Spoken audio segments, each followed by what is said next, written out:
Bueno, aquí estamos. Estamos haciendo una serie de enseñanzas sobre los atributos de Dios. ¿Quién es Dios?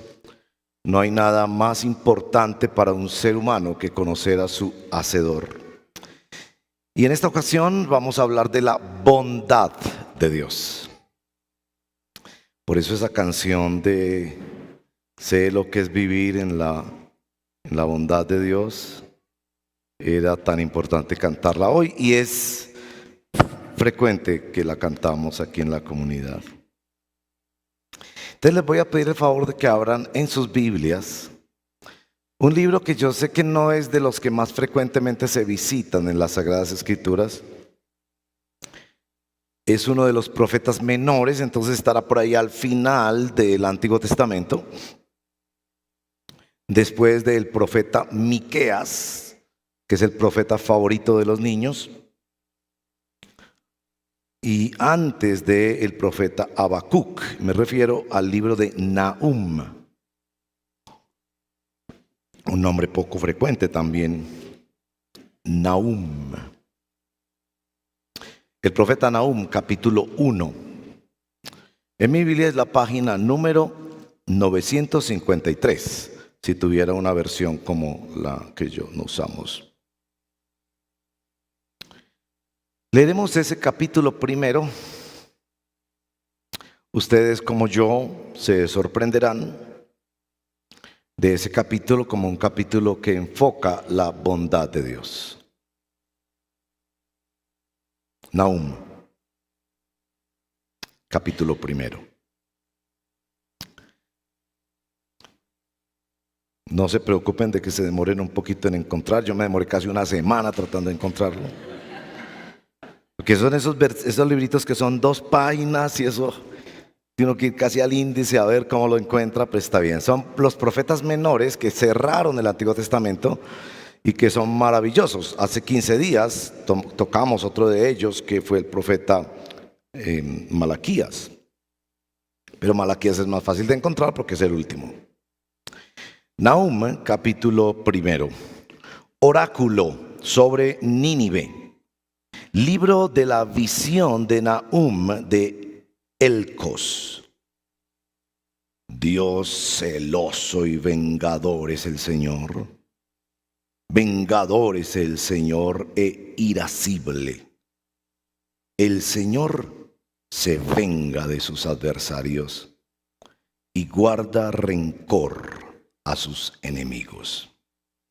El Señor es lento para la ira y grande en poder. Y ciertamente el Señor no dejará sin castigo al culpable. En el torbellino y la tempestad está su camino, y las nubes son el polvo de sus pies. Él reprende al mar y lo hace secar, y todos los ríos agota. Languidecen Basán y el Carmelo, y las flores del Líbano se marchitan. Los montes tiemblan ante él y los collados se derriten. Sí, en su presencia se levanta la tierra, el mundo y todos los que en él habitan. En su presencia, en presencia de su indignación, ¿quién resistirá? ¿Quién se mantendrá en pie ante el ardor de su ira? Su furor se derrama como fuego y las rocas se despedazan ante él. Bueno es el Señor, una fortaleza en el día de la angustia, y conoce a los que en él se refugian. Pero con inundaciones desbordantes pondrá fin a su lugar y perseguirá a sus enemigos aún en las tinieblas. Lo que traman contra el Señor, él lo hará completa destrucción. No surgirá 2 veces la angustia, porque ellos, como espinos enmarañados y ebrios en su bebida, serán consumidos como paja totalmente seca. De ti ha salido el que ha tramado el mal contra el Señor, un consejero perverso. Así dice el Señor. Aunque estén con todo su vigor, y por más que sean muchos, aún así serán cortados y desaparecerán. Aunque te hayan afligido, Judá, no te afligiré más. Y ahora quebraré su yugo de sobre ti y romperé tus coyuntas. El Señor ha dado una orden en cuanto a ti. No se perpetuará más tu nombre. De la casa de tus dioses arrancaré los ídolos y las imágenes de fundición. Yo prepararé tu sepultura porque eres vil. Miren, sobre los montes andan los pies del que trae buenas nuevas, del que anuncia la paz.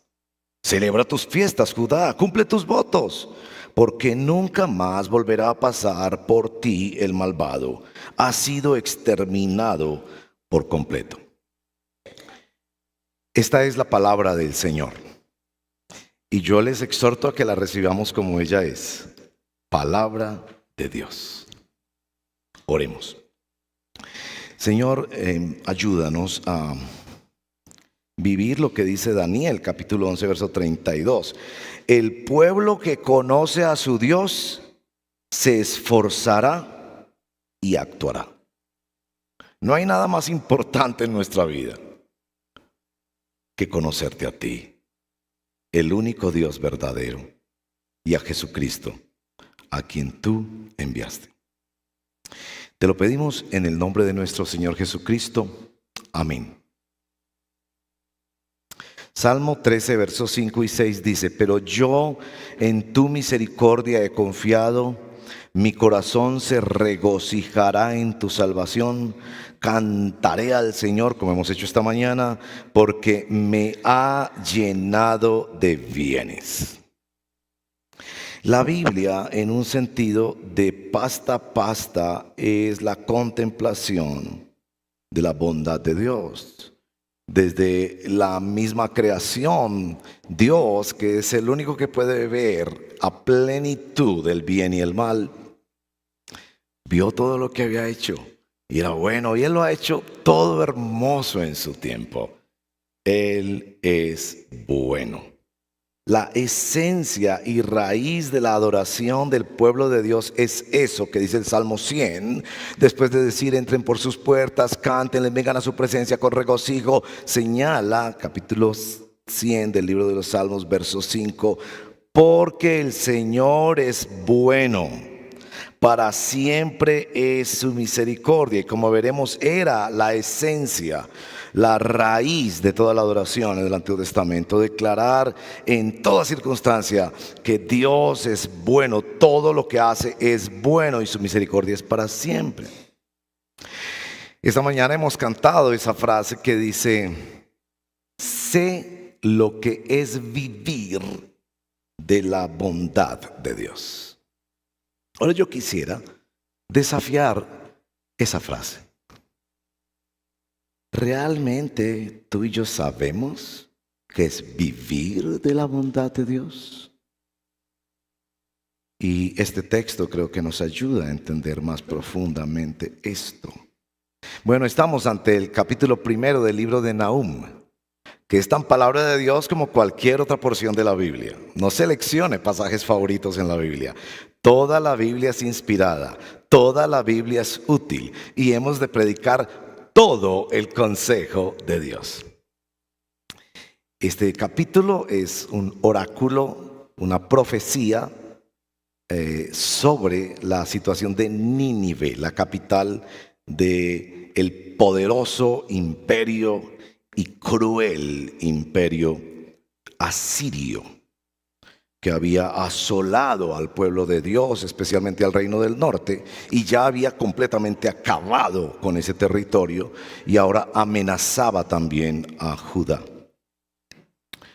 Vamos a decir 3 cosas sobre este capítulo y que el Señor nos ayude a entenderlo bien. Primero tenemos que decir que los seres humanos somos incapaces de entender la bondad de Dios aparte de la palabra de Dios. Eso será el primer punto. Segundo punto, que nosotros necesitamos conocer la bondad de Dios en el marco de la justicia de Dios. Ese será nuestro segundo punto. Y nuestro tercer punto, como haciendo una especie de síntesis, es ¿por qué debemos considerar estas dos cosas? Que solo mediante la revelación de la palabra de Dios podemos entender la bondad de Dios y que necesitamos entender la bondad de Dios en el contexto de la justicia de Dios. ¿Y qué significa eso para nosotros? Bueno, ahí vamos. Ahí vamos. La doctrina de la bondad de Dios no trata de la bondad en general o de la bondad humana. Por supuesto, a los seres humanos nos atrae la bondad. Proverbios 19, verso 22, en su primera parte, le da un consejo excepcional a las mujeres que están buscando un novio o un hombre para casarse. Lo que es deseable de un hombre es su bondad. Porque el libro de Proverbios 19:22 sabe que los seres humanos somos poderosamente atraídos hacia la bondad. El problema es que nos cuesta entenderla y aceptarla. Necesitamos la revelación de Dios para entender esto, que significa que Dios es bueno en todo lo que hace. Y seguramente si usted está considerando el Evangelio y luchando con todas las preguntas, dirá, bueno, si Dios es bueno, ¿por qué hay tanta maldad en el mundo? Si Dios es bueno, ¿por qué mueren niños de hambre? ¿Por qué hay guerra? Así como nos enseñó el pastor José la semana pasada, Dios es todopoderoso y Dios es bueno, ¿por qué hay tanta maldad en el mundo? La combinación de esos hechos es las que nos introducen en el verdadero conocimiento de Dios. Dios es todopoderoso y Dios es bueno. Y yo he aprendido con los años a cambiar la pregunta.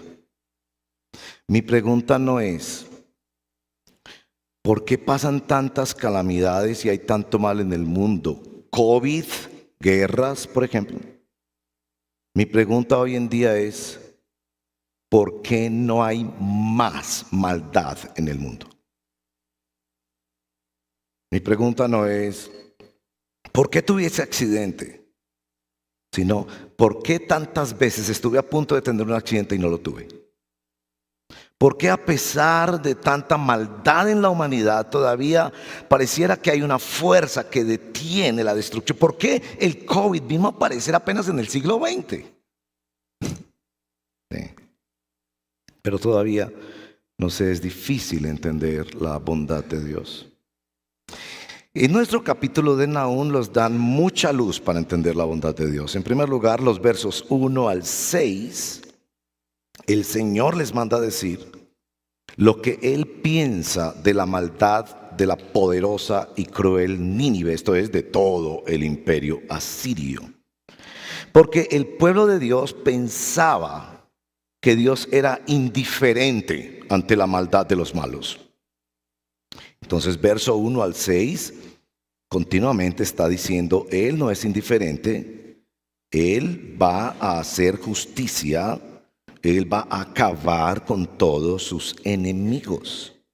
Pero sorprendentemente, y espero que ustedes lo hayan notado en la lectura, en el verso número 7 aparece esta declaración, como un diamante puesto en medio de un pantano oscuro. Dios está declarando su juicio sobre Asiria, este imperio cruel que masacraba niños, aldeas completas, violaba mujeres, avasallaba todo lo que podía avasallar. Y Él les está diciendo, yo no soy indiferente a eso. Yo no soy indiferente a la maldad del mundo, pero tampoco soy indiferente a la necesidad que ustedes tienen. Y si miran, el verso 12 al 13 le habla directamente a Judá. Aunque el vigor de tus enemigos sea mucho, serán cortados. Aunque yo te haya afligido con esos enemigos, no te afligiré más. Y ahora quebraré su yugo, el yugo de Asiria, sobre ti, Judá, y romperé tus coyundas. Y en el verso 15 viene un verso de absoluta esperanza. Este es el Dios que simultáneamente trae justicia y simultáneamente le habla a su pueblo de que Él, si siente lo que ellos sienten, iba a actuar en bondad ante ellos. Por ahí hay mucha teología. El problema es cómo nosotros captamos el bien y el mal.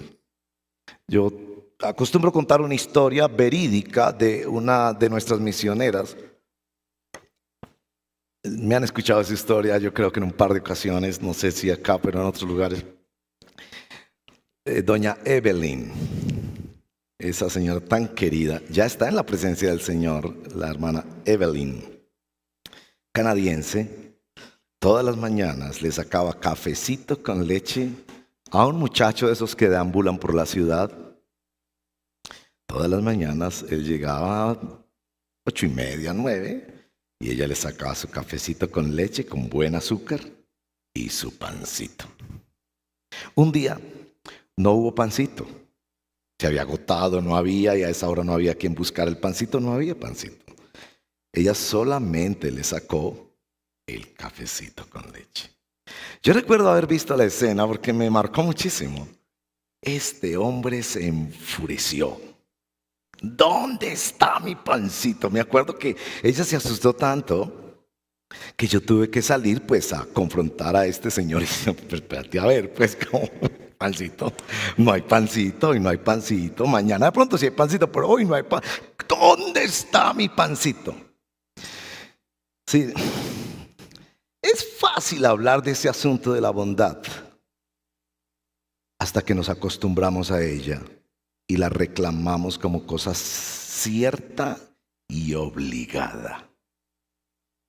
Dios te da bocanadas de aire todos los días, pero un día que Dios dice, no te voy a dar más aire, tu respuesta es como si tú hubieras creado el aire, como si tú hubieras comprado el aire, como si el aire fuera tuyo.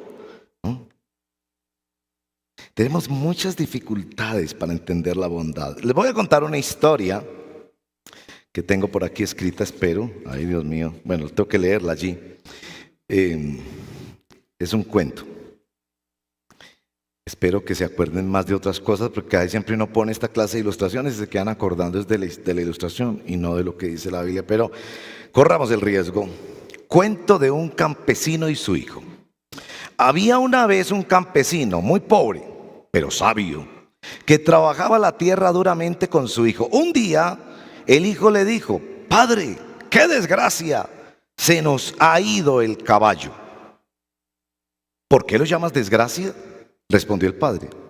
¿Será para bien? ¿Será para mal? ¿Quién sabe? Con el tiempo quizá lo sabremos. A los pocos días, el caballo regresó acompañado de una preciosa yegua salvaje. ¡Padre, qué suerte!, exclamó el muchacho. Nuestro caballo ha traído una yegua y ahora nos la quedaremos. ¿Por qué le llamas suerte? Respondió el padre. ¿Será para bien? ¿Será para mal? ¿Quién sabe? Con el tiempo quizás lo sabremos. Unos días después, el muchacho quiso montar la nueva yegua y esta, no acostumbrada al jinete, se encabritó y lo arrojó al suelo. El muchacho se quebró una pierna. ¡Padre, qué desgracia! Me he quebrado la pierna. ¿Por qué lo llamas desgracia? Respondió el padre. ¿Será para bien? ¿Será para mal? ¿Quién sabe? Con el tiempo quizá lo sabremos. El muchacho no se convencía de las palabras de su padre, sino que gimoteaba en su cama. Pocos días después pasaron por la aldea los enviados del rey buscando jóvenes para llevárselos a la guerra. Vieron en la casa del anciano a un joven entablillado y lo dejaron siguiendo de largo. El joven comprendió entonces la sabiduría de su padre. No tomar la desgracia ni la fortuna como absolutas, sino afrontarlas con la mejor actitud de aceptación. Y eso nos pasa a veces. Pensamos que una cosa, ese negocio se dañó, y pensamos, qué tragedia. Y después podríamos comprobar, qué bendición. Esas son las dificultades que tenemos con saber realmente ¿Qué de lo que Dios permite, hace en nuestra vida es bueno? ¿Y cómo es que podemos entender la bondad de Dios en todos sus caminos? Todo lo que Dios hace es bueno y Él es soberano y gobierna toda la creación. Ahora, voy a ponerles otro ejemplo. ¿A ustedes les preocupa el tráfico humano o no? Espero que todos levanten la mano y digan sí. Esto de que hay unos señores que se van para los barrios pobres de Medellín en unas super camionetas, montan muchachitas de 14, 15, 16 en las camionetas, vamos para una fiesta, les ofrecen alguna cosa con que atraerlas, se las llevan para las discotecas de la ciudad, las devuelven a medianoche después de que pasó todo, eso sí, con 200 o 300 mil pesos en su bolsillo. ¿A ustedes les preocupa eso, sí o no? A mí me preocupa enormemente. ¿Qué sería hacer el bien en esa situación? Entonces, como usted piensa que solo hacer el bien no implica hacer ningún mal, entonces usted piensa lo que hay que hacer es rescatar esas niñas, darles buena educación, darles cuidado y protección, ayudarlas. Pero a usted no se les ocurre que sería un bien mayor acabar con esa red de tráfico, apresar, y si no se dejan apresar por las vías de la ley legítimas, aniquilar a las personas que hacen eso. ¿Sí o no? ¿Ustedes me van a decir que hacer bien es solamente ayudar a las niñas que están sufriendo el tráfico humano? Y decir, no, es que yo no le voy a hacer mal a nadie. No, yo no voy a denunciar a ese señor. No, yo no voy a ir a apresarlo. No, porque yo hago solo el bien. ¿Se empiezan a dar cuenta? Hacer el bien significa de alguna manera establecer justicia. Ese es el punto. Y podríamos decir que es aún un bien mayor apresar a esos señores, a las buenas o a las malas, como ellos la pongan, y acabar con la red de tráfico. Sería aún un bien mayor que sencillamente coger 4 o 5 de esas niñas y llevarlas a un lugar donde estén protegidas, bien alimentadas y educadas. ¿Estamos de acuerdo en eso o no? Ahora entienden por qué funciona como funciona el capítulo 1 de Nahum. ¿Ustedes piensan, dice el Señor, que hacer bien es solo hacer bien? ¿Que hacer bien no implica traer la justicia de Dios? Ahora, les voy a complicar más la cosa. Imagínense que uno de esos señores traficantes de niñas, que yo no le estoy inventando la historia, eso está pasando en Medellín, que uno de esos señores tiene una mamá que es de esas señoras hermosas de Medellín, ¿no? Mujeres trabajadoras, lindas amas de casa, que han luchado por su familia, y esta señora no sabe que su hijo está metido en eso. Y un día escucha que a su hijo lo apresaron o hasta le dispararon porque no se dejó apresar y lo metieron 50 años o cadena perpetua. ¿Ustedes creen que esa señora va a sufrir o no? Va a sufrir. Y va a ir a decirle al Señor, Señor, ¿por qué me pusiste este sufrimiento tan grande que es ver un hijo en la cárcel? Ahora entienden cómo funciona el capítulo 1 de Nahum. No es sencillamente Dios, trae bendición, trae bendición, trae bendición, sino Dios arregla esto y haz lo que haya que hacer. Por eso es que nos cuesta entender la bondad de Dios.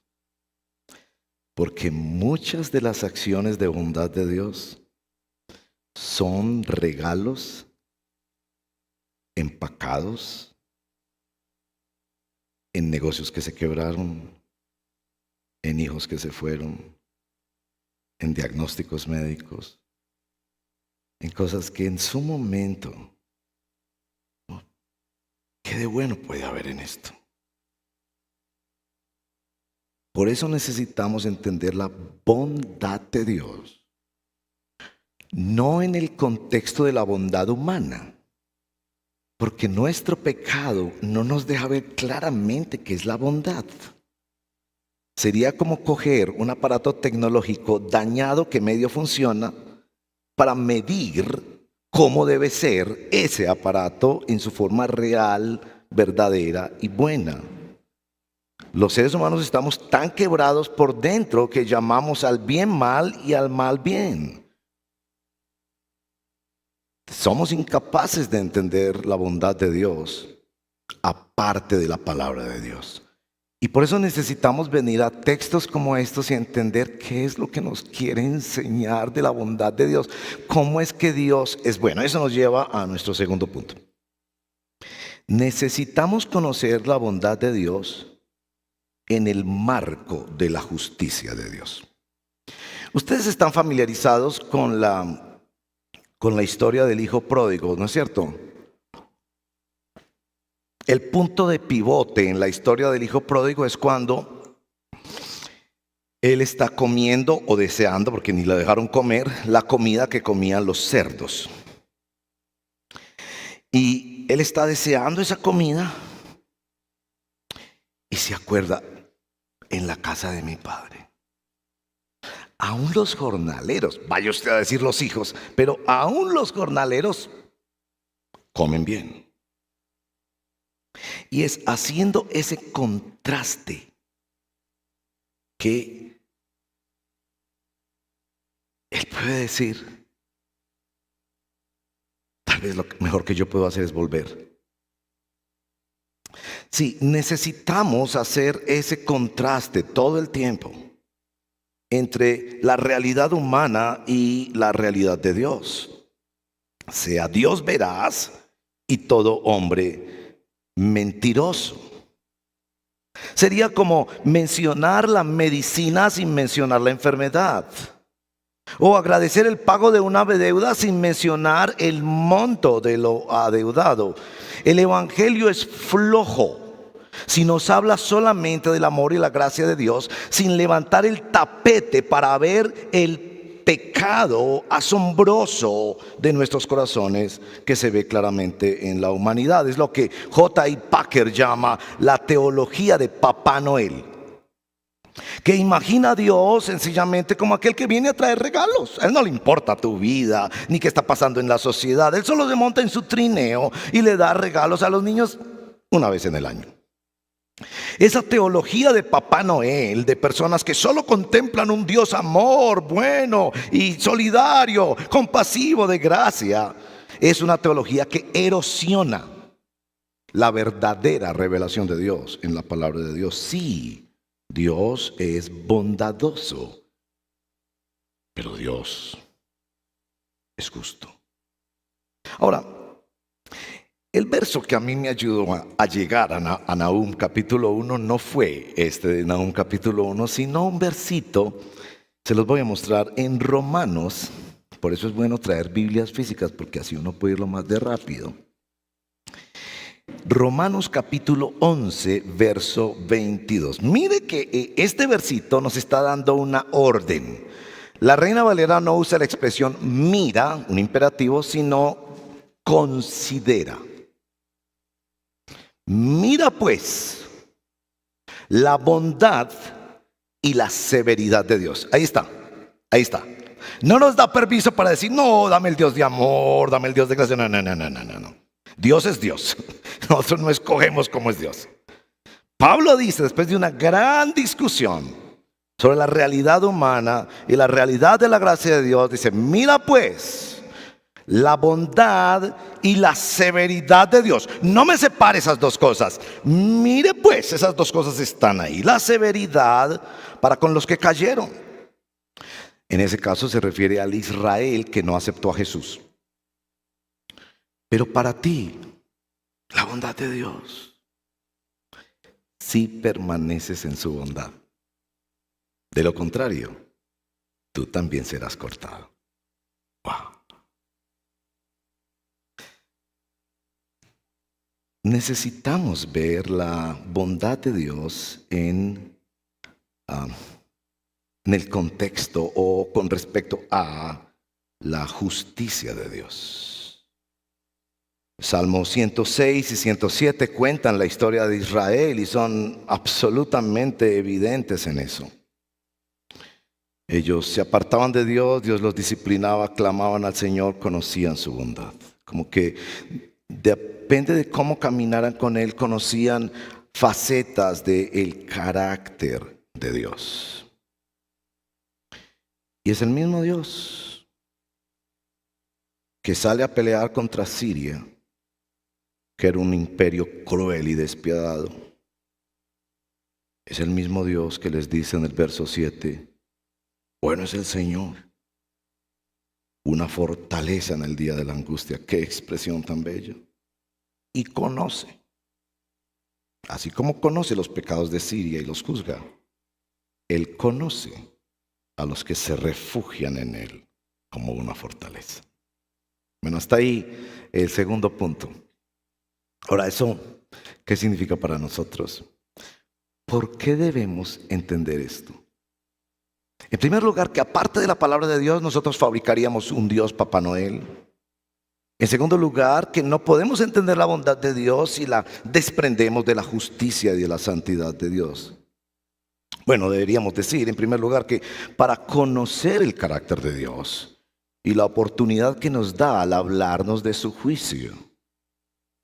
No sé si ustedes recuerdan que los que crecimos con estos superhéroes de cómics, al estilo de Superman y eso, esos superhéroes siempre salían allá del salón de la justicia. Del salón de la justicia. Y siempre salían gritando, a luchar por la justicia. El verso número 15 usa la palabra evangelio. Sobre los montes andan los pies de los que traen buenas nuevas. ¿Qué significa para nosotros que conocer la bondad de Dios en el contexto de la justicia es una buena noticia? Porque yo sé, muchas personas eligen pelear con Dios y quisieran esa idea del Papá Noel. ¿Por qué no hay un Dios que es solo bueno, bueno, bueno y no hace justicia? Y se tropiezan con esto y empiezan a luchar. Déjenme mostrarles otros textos de la Escritura. Primero les quiero mostrar Éxodo capítulo 33, verso 18 y 19. Esta es esa situación extraordinaria donde Moisés le dice al Señor, muéstrame tu gloria. Esas dimensiones de la fe tan impresionantes en el caso de Moisés, que vienen después de una tremenda disciplina, y aprende como a conocer al Señor de esa manera íntima y personal, y se atreve a hacerle esta pregunta que deberíamos hacer todas las mañanas. Yo quiero conocerte más, yo quiero conocer el peso de tu gloria, quién eres, cómo es que gobiernas el mundo. Yo quiero entenderte mejor, yo quiero amarte más, caminar más contigo. No hay nada más importante en mi vida que conocerte a ti, como cuando una parejita se está empezando a enamorar. Cuéntame, quiero conocer, y es tan importante, y pasan horas y horas y horas. Yo quiero conocerte. Bueno, yo sé que eso acaba en la luna de miel o lo que sea, pero en nuestro caso eso nunca acaba. Y esa oración de Moisés, muéstrame su gloria. Noten, verso 18. Entonces Moisés le dijo, te ruego que me muestres tu gloria. Y el Señor le respondió, yo haré pasar toda mi bondad delante de ti. ¿Captan eso? Eso es luminoso. La gloria de Dios es su bondad.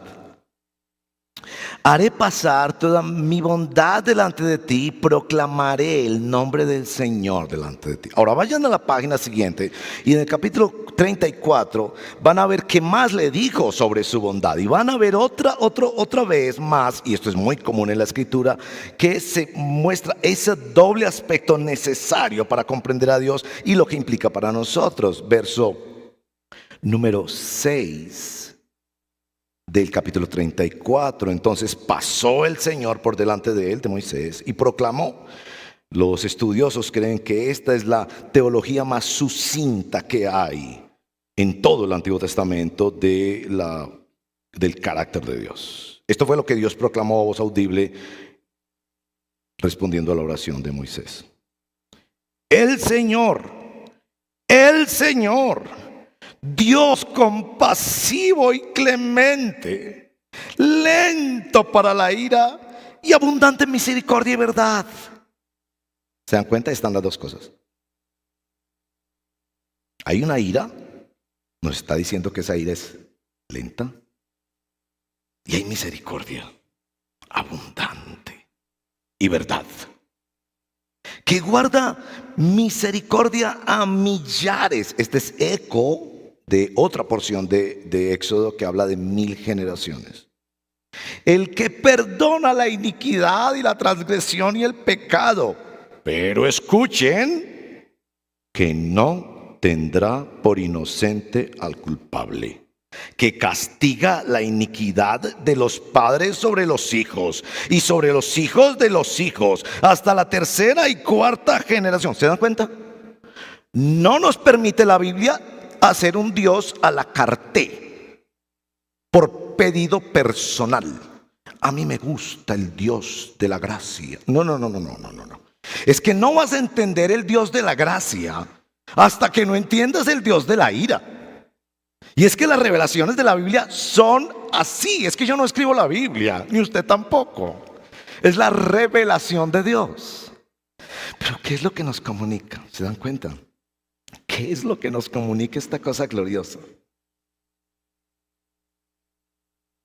Que la misericordia y el perdón son actos más extensivos de Dios. Son reacciones más, si me permiten la expresión, más naturales de Dios que su juicio y su castigo. La matemática de este texto nos lo debe decir.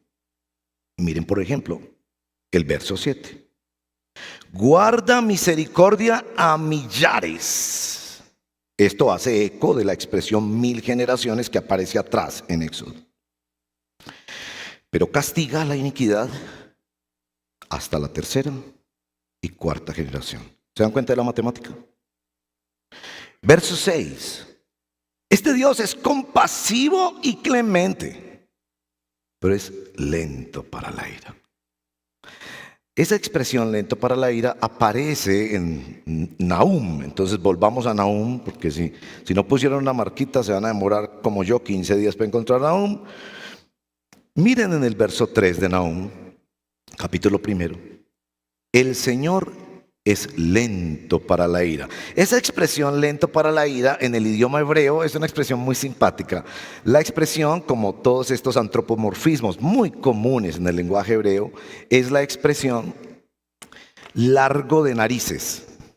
Largo de narices. Porque el hebreo es muy de comunicar visualmente. Y la idea que quiere decir es que para hacerlo reaccionar, para que le dé alergia, hay que ponerle muchos olores. Lento para la ira. Se va a demorar mucho en enojarse. Y esa expresión habla de la paciencia de Dios. Y generalmente esa expresión lento para la ira, que aparece mucho en la escritura también, es asociada, no en este texto, pero en la mayoría de otros textos, a que es rápido, inmediato para la misericordia. Eso debería hablarnos mucho a nosotros. Deberíamos contemplar mucho la paciencia de Dios. ¿Cuántas veces te ha llamado? ¿Cuántas veces te ha perdonado? No es que Él no vea el pecado. No es que Él no tenga una actitud y un sentimiento sobre el pecado humano, pero ¿cuántas veces ha esperado cuando preguntan a Pedro ¿y por qué Dios retrasa su tardanza? Él dice porque Él es lento para airarse y para juzgar. Él está extendiendo más y más oportunidad. No es inmediato en la ira, pero sí es inmediato en la misericordia. Entonces cuando contemplamos esto decimos, ¿cómo será esa misericordia que detiene su ira y su juicio? Esto lo vamos a entender mucho más en Romanos capítulo 2, uno de mis versos favoritos de Romanos. Permítame llevarlos de nuevo a Romanos capítulo 2, verso 1 y 5. Este verso de Romanos es esencial para entender el Evangelio. Así que si usted está batallando porque el Señor y pidiéndole a Dios que le ayude a entender la sobrenaturalidad de este mensaje, que no corresponde a lógicas humanas, que es la justicia de Dios en Cristo, cómo es que Dios perdona, cómo libera, cómo asegura el futuro, estas cosas del Evangelio. Romanos 2, 1 al 5. Por lo cual no tienes excusa, hombre, quien quiera que seas tú que juzgas. Pues al juzgar a otro, a ti mismo te condenas, porque tú que juzgas practicas las mismas cosas. Sabes que el juicio de Dios justamente cae sobre los que practican tales cosas. Y piensas esto, hombre, tú que condenas a los que practican tales cosas y haces lo mismo, ¿que escaparás del juicio de Dios? ¿O tienes en poco las riquezas de su bondad y tolerancia y paciencia, ignorando que la bondad de Dios te guía al arrepentimiento? Es la bondad de Dios. Eso que Él tiene paciencia. Eso que Él hace llover sobre buenos y malos. Eso que Él espera como el padre del hijo pródigo. Eso se magnifica extraordinariamente cuando un libro como Romanos esculca dentro de la conciencia humana para decir: tú eres culpable delante de Dios. Si hay una cosa que está clara aquí, es que tú no eres una víctima. El cuerpo que Dios te dio, la mente que Dios te dio, la has usado, la has evitado, has participado en cosas que ofenden su nombre y su gloria. Pero Él continúa con su bondad. Verso 4, o tienes en poco las riquezas de su bondad y tolerancia y paciencia, ignorando que la bondad de Dios te guía a que sigas pidiendo más bondad de Dios. No, que la bondad de Dios te guía al arrepentimiento. Quizás el testimonio más grande que hay de este asunto teológico, de que para entender la bondad de Dios necesitamos ponerla en el contexto del juicio de Dios, está dado en el libro gemelo del libro de Nahum. Nahum tiene un libro gemelo entre los profetas. El libro gemelo de Nahum es Jonás. ¿Se acuerdan del libro de Jonás? El libro de Jonás es escrito 100 años antes que el de Nahum. Piensen en la historia de Jonás y en la historia de Nahum porque es fascinante. Eran profecías igualmente contra Nínive. Ambas estaban declarando la actitud, los sentimientos y las decisiones de Dios hacia una ciudad perversa y su liderazgo. En el caso de Jonás, Dios envió al profeta. En el caso de Nahum, Dios no envió al profeta. Por ahí van entendiendo la dinámica de los dos libros. En el caso de Jonás, envía al profeta con el mensaje más simple que hay en toda la Biblia: en 3 días esta ciudad será destruida. Y la gente escuchó eso. Y uno dice, ¿escucharon solo eso? Y se volvieron a Dios. Y Dios perdonó toda esa ciudad. Y ustedes conocen la historia. Y Jonás le molestó. Dijo, así de fácil pues. Estos eran los que hacían tráfico humano. Estos eran los que hacían tráfico humano. Así nomás. Y dice, él dice, ¿por qué no? Yo soy lento para la ira. Y entonces le muestra a Jonás todo lo que le muestra a Jonás. En el caso de Nahum, no envía al profeta. Entonces ahí viene una curiosidad exegética. ¿La gente de Nínive recibió este mensaje? Yo pienso que no. Yo pienso que lo que tenemos en Nahum es: dígale a Pedro para que escuche Pablo. Dígale a Judá lo que yo pienso del pecado de esa ciudad, para que Judá entienda algo. Porque si Dios no va a extender misericordia como Jonás, no necesitaba decir nada.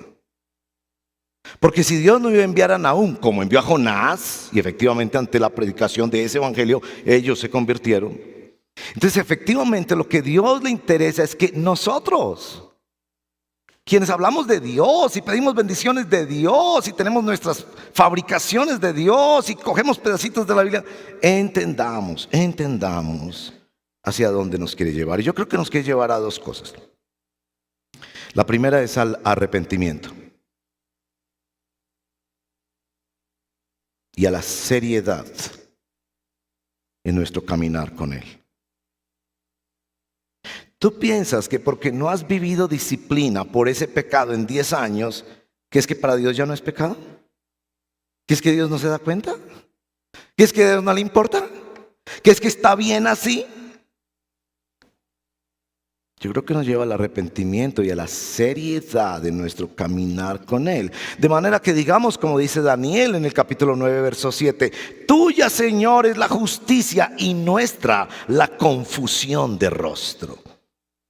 Pero creo que también nos debe llevar a la fe, a la confianza, en que Él tiene todo bajo su control y bajo su dirección, que Él es bueno y todo lo que hace o permite es bueno. Que todavía podemos clamarle a Él, llévate a Siria, pero lo que Él haga finalmente en respuesta a nuestra oración es bueno.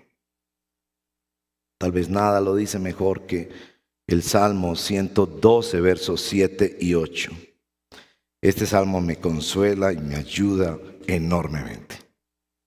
Porque yo, como usted vio en medio de la confusión de por qué hay tanta maldad en el mundo, por qué a gente buena le pasan cosas malas, yo lucho con eso, pero la palabra de Dios es la que nos rescata por su poder. Salmo 112, versos 7 y 8. No, Salmo 112, versos 7 y 8. No temerá recibir malas noticias. No es que no recibirá malas noticias, sino que no temerá recibir malas noticias. ¿Por qué? El salmista lo dice. Su corazón está firme, confiado en el Señor. Su corazón está seguro, no temerá. Hasta que vea vencidos a sus adversarios. ¿Se dan cuenta? Nuevamente nos dice, no es sencillamente que Dios va a hacer algo bueno para ti, sino que Dios se va a encargar de enfrentar el mal por ti. No temerá recibir malas noticias. Entonces sí, hemos de cantar como el pueblo de Dios con el Salmo 100, verso 5. Porque Dios es bueno y para siempre es su misericordia. Porque Dios tiene sentimientos de bondad hacia quienes nos refugiamos en Él, aun cuando pasemos por tiempos de dificultad. Y quizás la aplicación mayor es no ver a Dios distante cuando lo que nos pasa en nuestro análisis limitado y temporal pensamos que no es bueno. Entonces, bueno, ahí vienen un par de historias para terminar. Yo creo que usted ha vivido esa historia si ha tenido hijos. ¿A usted le ha tocado eso de llevar un niño a la clínica, al hospital, a que le pongan una inyección?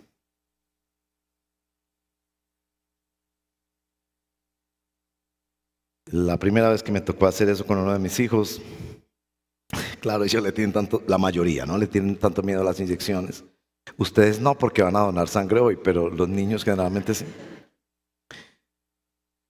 Y en todo el camino me decía, papá, pero que no me pongan una inyección. Entonces, bueno, yo tratando de que no mentirle, porque pues soy un padre cristiano y no le voy a enseñar al niño a mentir. Mi amor, lo que el médico diga. Y lo que el médico diga va a ser bueno para ti. Ahora, pues yo sabía que yo estaba planeando toda la cosa y yo sí sabía que le iban a sacar sangre, bueno, los exámenes que implicaban estas. Recuerdo que lo metí ahí, lo dejé en las manos de la enfermera, me fui escondiendo, y por allá detrás de un cubículo lograba mirar. Y él era por todo lado mirando con su carita, pero con una ira, como solo los niños la logran mirar. ¿Dónde está para gritarle? ¿Dónde está para gritarle? Como nosotros con Dios. ¿Dónde está para enfrentar? ¿Por qué me pasa esto a mí? Todo eso. Pero yo recuerdo de esas cosas en la vida donde uno dice, usted se lo ha dicho a sus hijos, me va a doler a mí más que a ti. Los hijos no entienden esa frase hasta que son padres, ¿cierto? Pero yo estaba queriendo 1000 veces ponerme esa inyección y yo soy una gallina para las inyecciones. Me dice, mi pobre muchachito sufriendo eso. Pero yo sabía que tenía que ser así. Yo lo había planeado. Y yo podía entender su rabia conmigo. Se montó en ese carro, no me hablaba. ¿Y usted por qué me hizo esto, mi amor? Algún día entenderás que lo que tú llamas malo en las manos de Dios no lo es. Romanos 8. Porque a los que aman a Dios, algunas cosas, todas. Eso es una promesa inmensa. Ahora voy a contar otra historia. John White, el escritor de un libro que no circula mucho ahora, que se llama La Lucha. Era un libro de discipulado muy bonito, yo lo leí, muy bonito. John White, misionero en Bolivia, contaba de una ocasión en la que estando él en la selva con su familia, sirviendo como misionero en la selva, su niño tuvo una herida. Yo no recuerdo si fue en los labios o en la manito, no recuerdo, creo que era en los labios. Y él como médico sabía, si no lo suturo, va a ser muy difícil para él. Infecciones, la cicatriz, etcétera, todo lo que viene cuando no se hace esa intervención en el momento apropiado. Y él cuenta ahí, uno lee esa narración y se imagina este señor que aún contándolo, años después todavía llora. Me tocó coser a mi hijo sin anestesia. Yo sabía, dice él en su libro, que eso era lo que había que hacer, que eso era bueno para él. Pero yo podía entender los sentimientos de él diciendo, esto es un papá, esto es bueno para mí. Por eso el llamado de este verso 7 de Nahum, en el capítulo 1, es, conoce el Señor. Tiene una cercanía especial a los que en Él se refugian. Él es bueno. Y yo lo voy a ver mucho más bueno cuando yo sé que Él va a acabar con sus enemigos. No habrá un pecado en este mundo que se quede sin su justo castigo. Entonces usted piensa, ¿qué voy a hacer yo? ¿Qué voy a hacer yo? Porque yo no puedo cambiar el pasado. Yo hice esto y esto y esto, y como ustedes, yo también tengo historia. Es ahí donde viene ese verso 15 a decir, por los montes vienen andando los que traen buenas noticias. ¿Cuáles son las buenas noticias? Que Dios hizo lo impensable.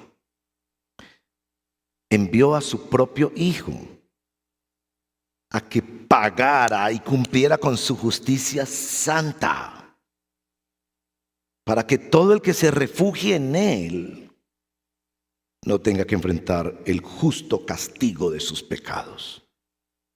Eso es glorioso, mi amigo. Eso es glorioso. Y eso es el Evangelio.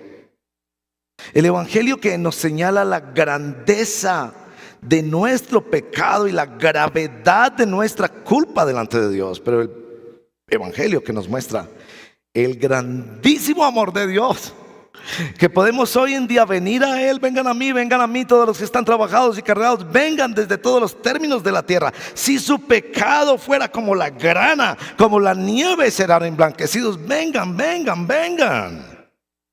Yo sí tengo una justicia y una condenación, pero hay oportunidad de venir para ser salvos, perdonados, para pasar de ser enemigos de Dios a ser hijos adoptados de Dios. Por eso, mis hermanos, no prediquemos un evangelio flojo, que pareciera que corta la Biblia y escoge pasajes favoritos.